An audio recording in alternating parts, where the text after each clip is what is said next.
हाय, आपके साथ मैं हूं Surabhi Sharma. India TV YouTube channel subscribe करिए, बेल आइकन दबाएं।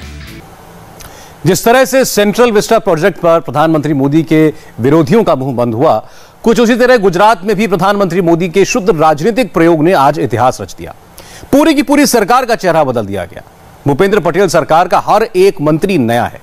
कल तक नाराजगी का इजहार कर रहे पूर्व मंत्री भी आज मोदी के इस फैसले से संतुष्ट हैं।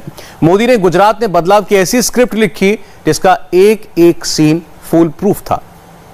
राजेंद्र सूर्य प्रसाद त्रिवेदी, ऋषिकेश भाई गणेश भाई पटेल, हूँ जितेंद्र सौजी भाई वाघाणी, हूँ पूर्णेश कुमार ईश्वरलाल मोदी। ईश्वर ने नामे सौगंध लऊं छूके, ईश्वर ने नामे सौगंध लऊं छूके। बैलेट 2022 के लिए 22 मंत्रियों की पूरी टीम बदल गई। गुजरात में नो रिपीट का फॉर्मूला मोदी चला। गुरुवार को गांधीनगर में न्यू ब्रांड ऑफ पॉलिटिक्स की नींव रखी गई। स्थापित भारत का संविधान प्रत्यय हूँ साची श्रद्धा अने निष्ठा धरावीश, साची श्रद्धा अने निष्ठा धरावीश। गुजरात प्रधानमंत्री मोदी का गृह राज्य है। मंत्रिमंडल के शपथ ग्रहण समारोह में मोदी मौजूद नहीं थे, मगर मोदी की छाया पूरे समारोह पर साफ दिख रही थी। गुजरात में सरकार के पट परिवर्तन की पूरी स्क्रिप्ट प्रधानमंत्री मोदी ने लिखी। यह उसकी लिखावट में भी झलका और मंत्रिमंडल की बनावट में भी। हूँ प्रदीप भाई कनाभाई परमार, हूँ अर्जुन सिंह उदय सिंह चौहान।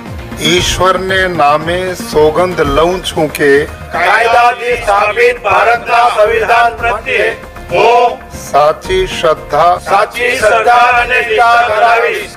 मगर सबसे पहले वो अंडरलाइन करिए जो तारीख में दर्ज हो चुका है। आजाद भारत के इतिहास में पहली बार पूरी की पूरी राज्य सरकार बदल गई। पूरा मंत्रिमंडल 100% नया हो गया। शायद ये बीजेपी के राज में ही संभव था।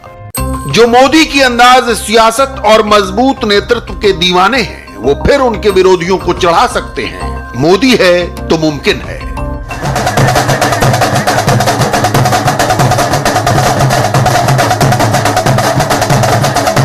जितने भी विधायक मंत्री बन रहे हैं, उतने लोगों को, उनके समर्थकों को जैसे ही खबर लगी है गांधीनगर के इस इलाके में पहुंच रहे हैं, ढोल नगाड़े के साथ पहुंच रहे हैं। सारे नए चेहरे इस बार मंत्रिमंडल में नजर आएंगे। मुख्यमंत्री भी नए और उनके मंत्री भी नए।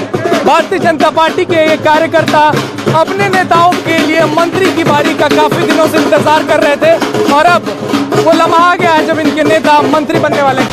अगर इस मंत्रिमंडल की बनावट पर गौर करेंगे तो जो गैर परंपरागत है, सबसे पहले उसी पर नजर जाएगी। 10 कैबिनेट और 14 राज्य मंत्रियों ने 5-5 के जोड़े में कुल 15 मिनट में शपथ पूरी की, यानी एक बंच के शपथ में खर्च हुए कुल 3 मिनट। साची श्रद्धा अने निष्ठा धरावीश, साची श्रद्धा अने निष्ठा धरावीश। और मोदी ने इस मंत्रिमंडल के चुनाव में 3 ही खूबियों का पैरामीटर तय किया।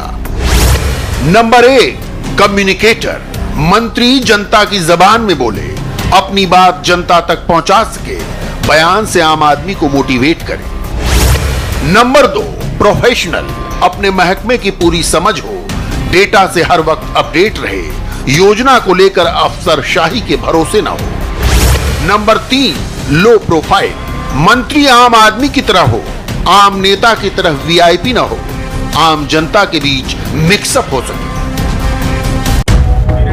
पीएम मोदी की छाप वाले इस मंत्रिमंडल को गढ़ना आसान नहीं था, मगर मोदी जो तय कर लेते हैं करके ही मानते हैं। जाति और क्षेत्र की सच्चाई हर सूबे में सियासत की कठोर सच्चाई है। मोदी सबका साथ सबका विकास में यकीन रखते हैं, तो सबका समायोजन भी जरूरी था। जब चुनाव होते हैं तो हमारे यहाँ राजनीति हमेशा कास्ट के ऊपर ही लड़ी जाती है। देखिए, कास्ट इक्वेशंस को आप इग्नोर नहीं कर सकते हैं और यहाँ पे हमने देखा है कि उसी चीज़ को बैलेंस करने की कोशिश की गई है। राज्य में सबसे प्रोमिनेंट जो मतदाता हैं, पाटीदार, उनके 8 उम्मीदवार हैं। देखिए, आज भी पाटीदारों का जो प्रभुत्व है वो बीजेपी के शासन में दिख रहा है। 8 पाटीदार एमएलएस को मंत्री बनाया गया है। ओबीसी जिसमें ठाकुर, क्षत्रिय, बनिए सभी आते हैं, उनको भी 8 एमएलएस हैं जिनको मंत्री बनाया गया है, क्योंकि ओबीसी का भी एक बहुत बड़ा वोट बैंक है गुजरात के अंदर। इसके अलावा मैं आपको बता दूं SC/ST जो हैं उनमें से 2 और 3 मंत्री बनाए गए हैं।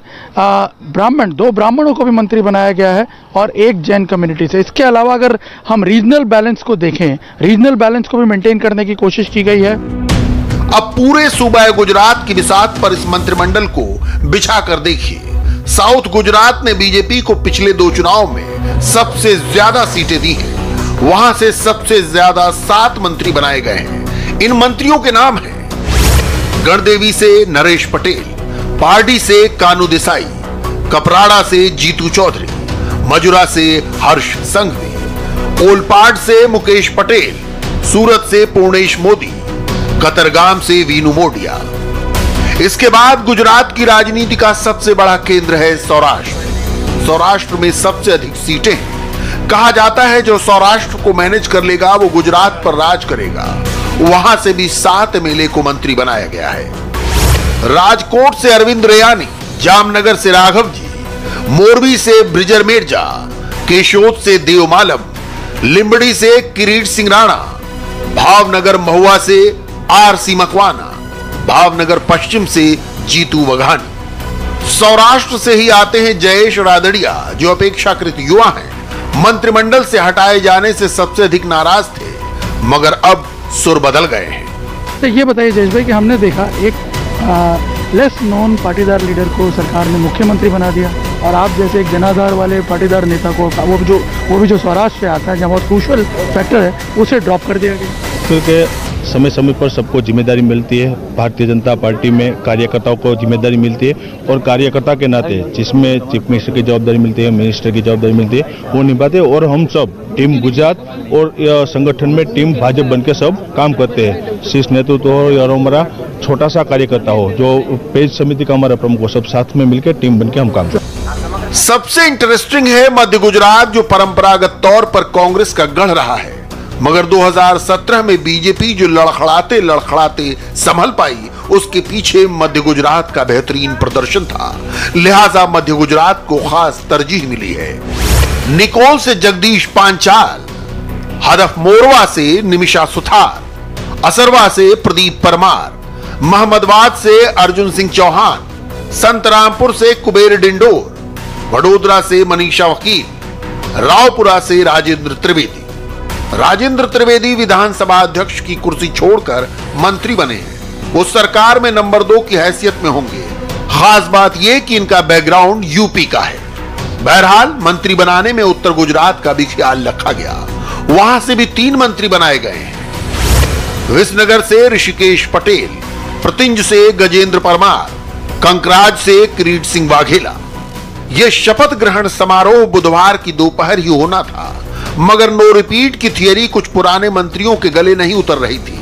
नाराज लोगों में पूर्व डिप्टी सीएम नितिन पटेल भी थे, मगर वो आखिरी दौर में मान गए। दरअसल उनके आगे भी डेड एंड था, वो कहीं जा नहीं सकते थे। हर शख्स के लिए शंकर सिंह वाघेला बनना आसान नहीं होता।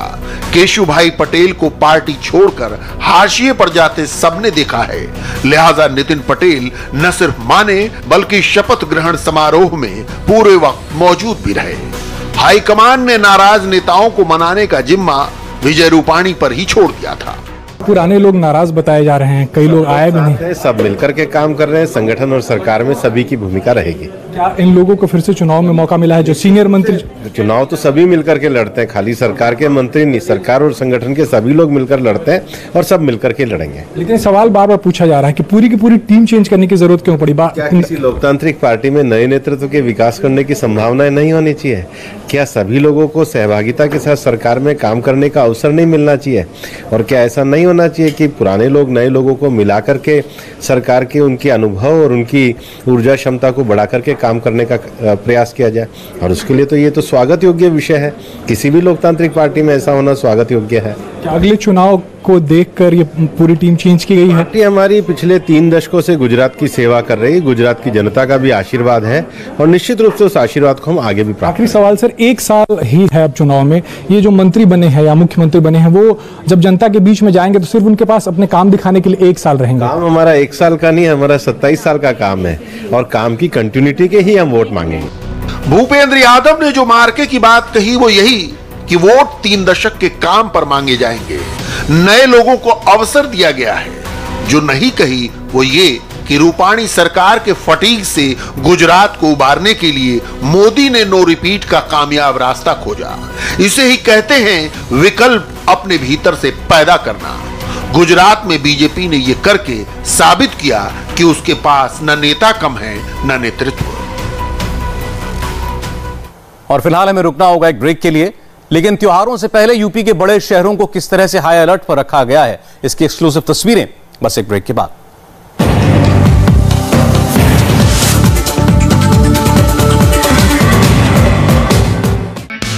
हाय, आई एम सुरभि शर्मा। खबरों से अपडेट रहने के लिए India TV YouTube channel subscribe करिए, साथ में बेल आइकन जरूर दबाएं।